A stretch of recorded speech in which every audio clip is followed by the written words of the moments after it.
Noong araw na iyon, habang umagang sinabi ni Jesus sa mga alagad niya, tumawid tayo sa ibayo.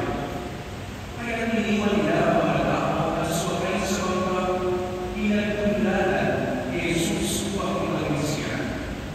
May kasabay pa sila ng mga mababa. Tumangin ang malakas sa unos, pinampas ang malaking araw ng mapa, alpatano sa